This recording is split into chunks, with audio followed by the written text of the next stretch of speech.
Hi everyone, Sneemaster here with a review of the new Kruger L-22 Alpha Wolf. The Alpha Wolf is a light fighter released for IAE 2955 as a variant of the L-21 Wolf. The main difference is that it has laser repeaters instead of ballistic repeaters.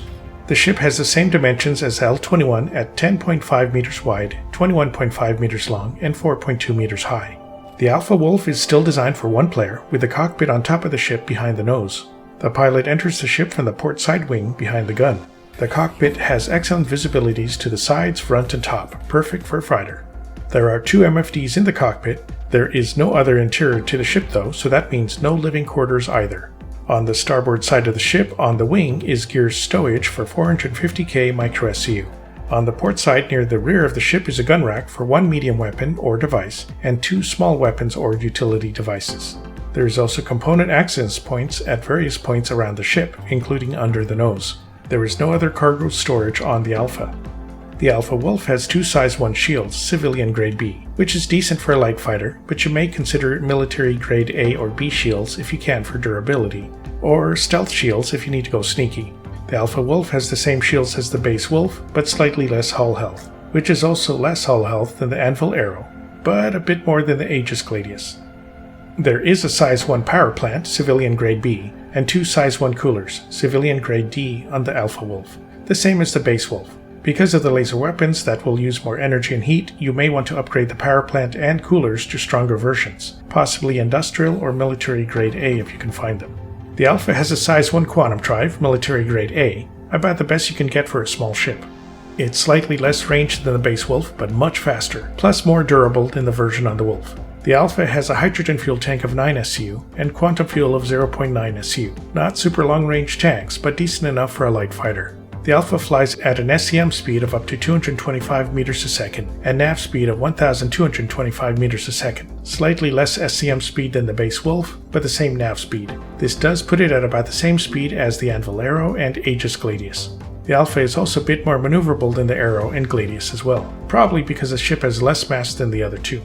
The Alpha comes with 2 custom size 4 laser repeaters that are hidden on the ship wings, which deploy when needed. The guns have a very Star Wars sound to them, and I really like it. These guns are powerful for a light fighter and have the benefit over the base Wolf of never running out of ammo, at the loss of being blocked by shields and armor, and making more heat. As laser weapons, they will apply damage to shields and armor before any hull damage. The guns can be replaced with the base Wolf ballistic repeaters if you desire, but you can currently only buy the guns on the CIG website for $15 in store credit or $12 in war bond, or else you can own an L-21 Wolf and switch the weapons between them. Hopefully we can buy them in-game in a future patch. Both weapons do about the same DPS on unarmored and unshielded targets, but hopefully in the future CIG will add cannons for a bit more damage or maybe distortion weapons. The Alpha Wolf has 2 custom size 2 missile racks with 3 size 2 missiles each. These are larger missiles but fewer than what the base Wolf carries, so they can do a bit more damage but will run out a bit faster. In appearance, the Alpha is generally about the same shape and size as the base Wolf, but it has slightly different wings in the back. Instead of the big vertical wing under the ship, the Alpha has 2 smaller side wings. It makes it safer for the ship when close to the ground so you won't bump into something. There is still the same sleek aerodynamic shape and long engine on the ship, which makes the ship so attractive. The Alpha is a light fighter, but it's wide for a fighter, so it'll only fit in ships with wide hangars or cargo bays such as the Idris, the Origin 890 Jump, the Anvil Carrack, RSI Polaris, and the Crusader Hercules ships, plus some future ships as well. Since it doesn't have that wing under it, it's a little bit easier to land in those ships than the L-21 is. The Alpha Wolf runs for $120, but on war bond for $105. The ship is flyable right now, but it is not available to buy in-game as of patch 4.5, but should be available in future patches.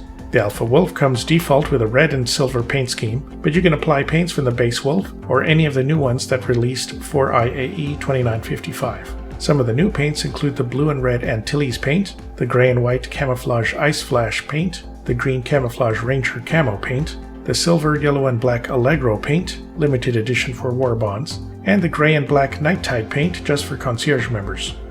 The Alpha is a great light fighter. It's fast, maneuverable, and has decent firepower. The Alpha has fewer guns than other light fighters, but the guns it has do a lot of damage against other ships. It does slightly more DPS than the full firepower of either the Anvil Arrow or Aegis Gladius, and the size 4 guns in the Alpha will have more impact against shields and armor than smaller guns on the light fighters. The Alpha would be useful for defense, defending other ships or locations from other fighters or bombers. With the large guns and missiles and maneuverability, the Alpha can potentially outflank other fighters and punch through armor and shields of bombers.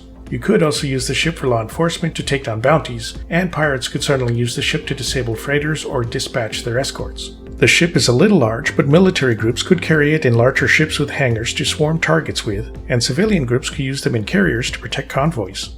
Explorers could use the ship to explore dangerous locations, and the gear storage space allows for at least a little loot to be saved, but not a lot. There are issues with the ship, of course. The guns are powerful, but they are repeaters. They will struggle against ships with very strong shields and armor, unlike cannons, unless CIG makes some compatible cannons for them. You are restricted to only using guns designed for this Wolf series, so that limits the weapon types you can have. There are also no distortion weapons for the Wolf ships at this time. There is also very little cargo space on the ship, so you won't be able to carry much loot that you do find. There are no living quarters on the ship, and no space to change suits or gear, so you'll have to stop at stations or cities or some mothership at the end of the day.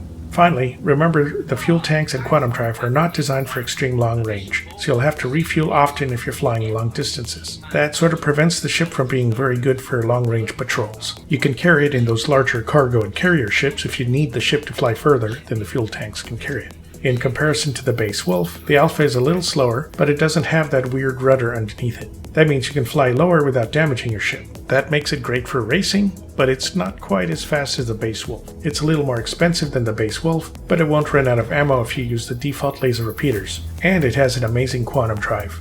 It's got its benefits and drawbacks compared to the base Wolf and other light fighters, but on the whole it's an amazing ship. It's definitely a good ship, and I recommend it for both its functions and in its appearance. Alright, so that's it for the Kruger Alpha Wolf review. Please like and subscribe if you enjoyed the video. You can use my referral code if you decide to jump in as Star Citizen, and you'll get 5,000 extra in-game credits. And you save even more if you get one of the starter packs that's typically on sale. Here's a big thank you to my current patrons, Alana, Brandon, Vash Wildheart, and ASOG88. Please check out my Patreon membership to help me make more videos. All patrons or members will have their names listed at the end of my videos, and get access to my Discord channel. Patrons can join my Discord and request particular videos for me to make, so feel free to sign up and let me know what you'd like to see next. Okay, catch you all next time.